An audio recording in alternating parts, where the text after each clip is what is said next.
Welcome back to the workbench. We are doing our final checks on this Valentine, and I set the alignment, and it is not as precise as I would like it to be. The tops of some of the capital letters are cutting off, and fortunately it's not too difficult to set the alignment on a Valentine.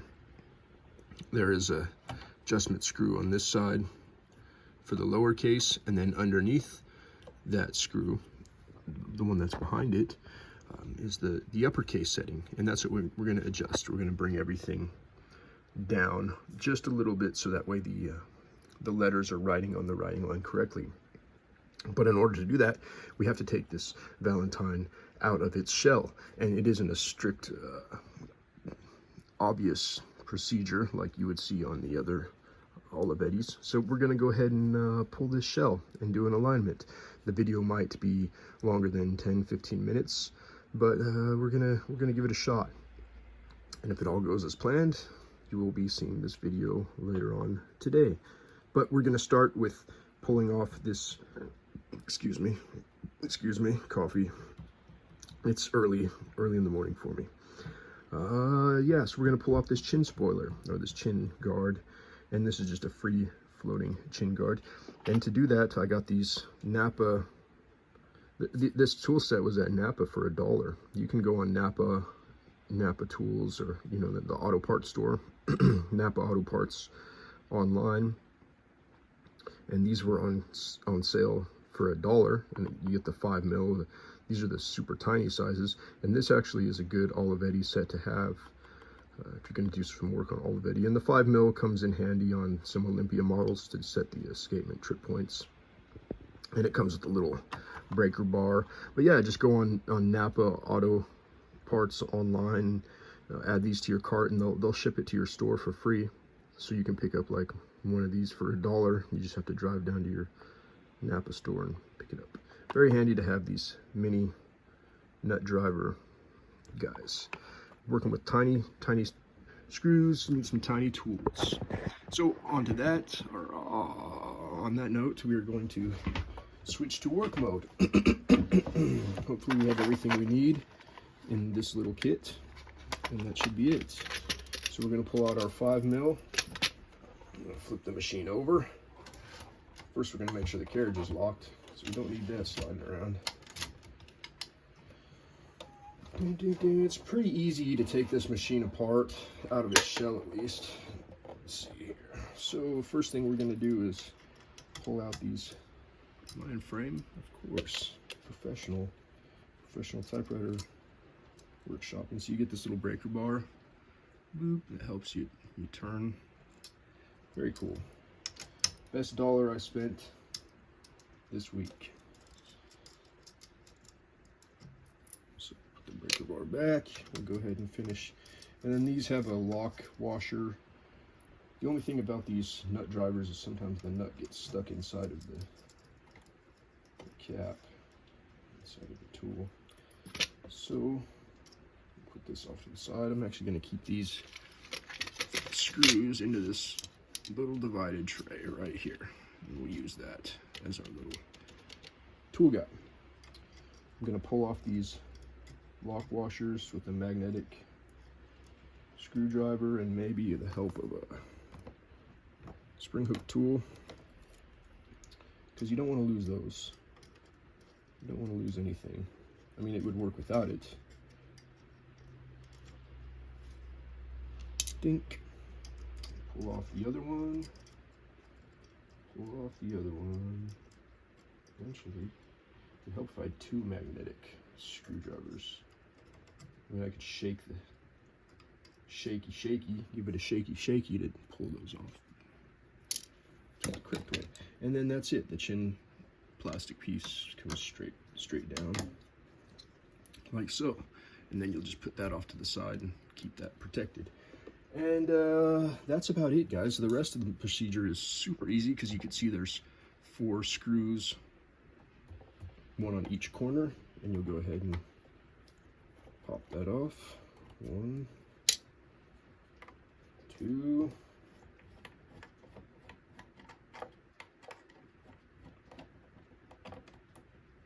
Three, and then there's one other procedure we're going to have to do on the other side, on the top side of the machine. You're going to need a rubber band for. So we'll pull this last screw out, and that's everything that holds this shell onto the body, and it's ready to come off. But on the top side, when you go to slide this off, it's gonna run right into these keys right here. So what you have to do is you have to get a rubber band. Rubber band's over here. Let's see, and then I'll just pull up all of these keys, the top row keys, the number keys.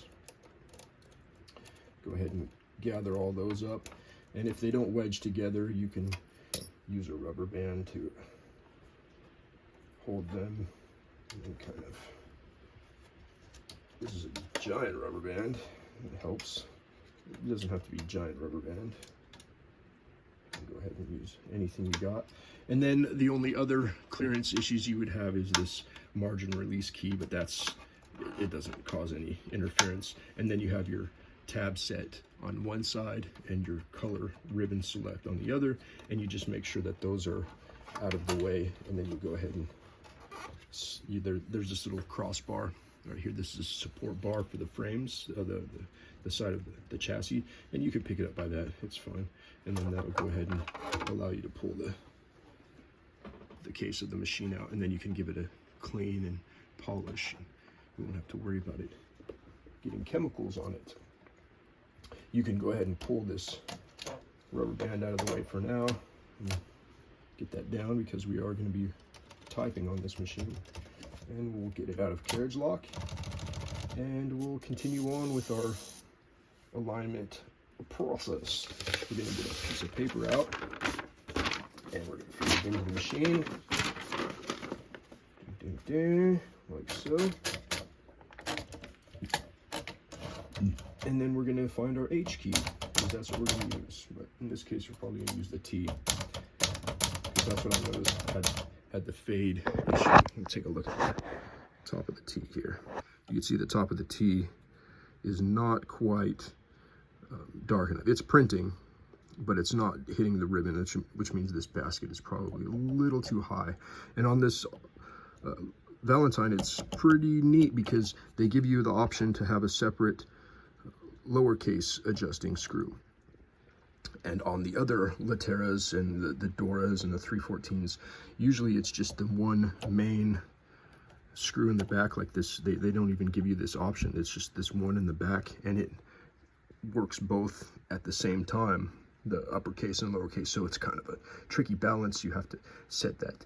So it is cool. I would wish they all had this separated system of lowercase, uppercase, instead of just the single post doing both duties, because it's very, very much easier to dial in this machine when it has two separate things. And then on this side, they just forego the, they just didn't even put in an adjustment screw system on this right side, at least on this machine. It has the machining, so you can put a screw for the lowercase setting, but this screw in the back, that's uppercase, it is non-setting at all. It's just the guide rail for that. So when you go underneath the machine, which we will do right now, you only have to worry about this one side to set the alignment.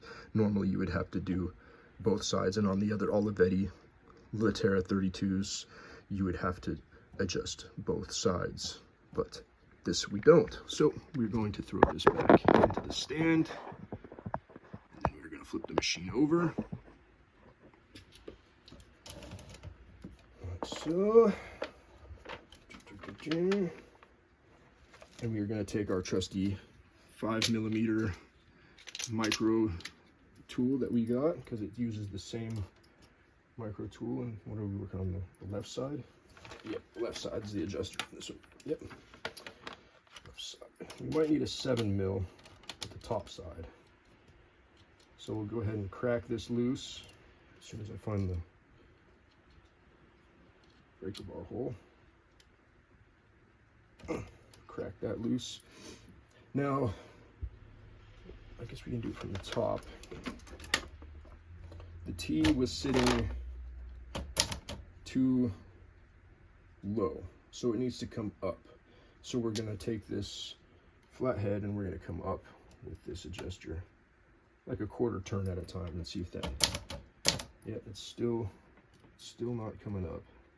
So we'll do another quarter turn. Okay, maybe it needs to go lower because now it's not hitting at all. So we're gonna go the opposite direction. Nope, it's still not hitting there. There it goes. Okay, I'll take a close-up of this so you can see. You can see this is where it started. I started going one direction with the uppercase adjuster, and you can see the top of the T crossed is not correct. And then I started lowering it, and eventually I lowered it enough that you could see it has a full T now. You got the lower part of the T, and then the top of the T is crossed, and it is fully printing how it should, and that's how you do your alignment. But if you notice now, the lowercase t is sitting really high because it's not in line. We just messed up the alignment on, or we didn't mess up, we adjusted the alignment on the uppercase, and so now the lowercase is not in line with that adjustment we made. So we have to adjust that lowercase now to fit the other mark. So put you back in the stand. What I'm gonna do is I'm gonna lock this uppercase setting. Here, I'll give you a close-up of what we're working with right here. Okay, here's the adjuster screw for the uppercase, and it's just got a lock nut. Let me see if I can get it in here.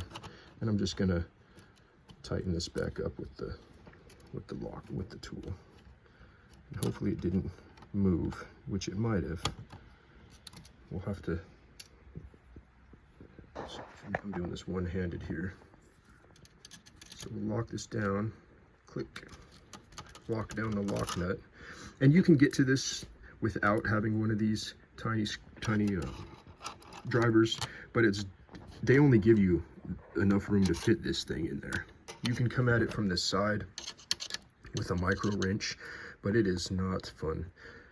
Definitely not the thing I would like to do if I don't have to. So we're gonna go back up and check and make sure that that T is locked in the position.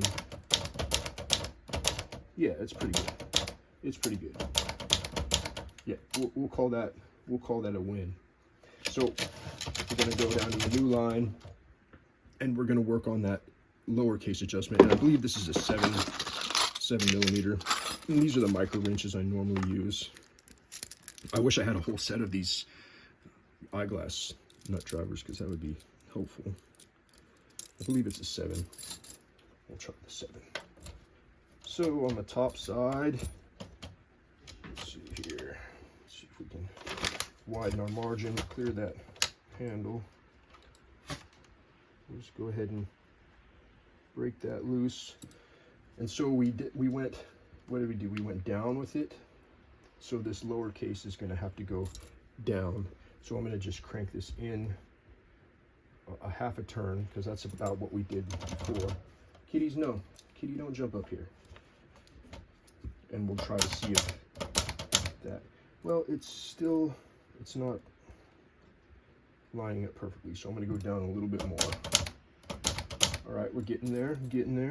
Probably a quarter more of a turn down. Get to the H's. Okay, is that good? I think we could do like a little bit more. So we're going to crank that in a little bit more. Let's see. Yeah, I think we'll call that good.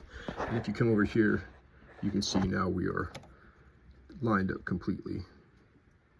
The letters are, and I use the H's because the H has, see how the lowercase curl connects into the lower of the uppercase, so it's perfectly in line right there.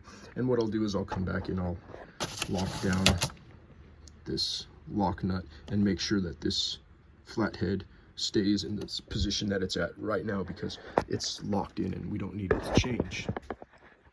So what I'm going to do is I'm going to put a flathead screwdriver in the slot, hold it steady, and then I'm going to try my best to Give this lock nut a twist while I keep that in position.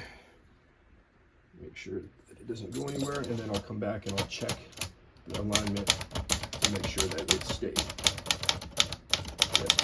And it's good.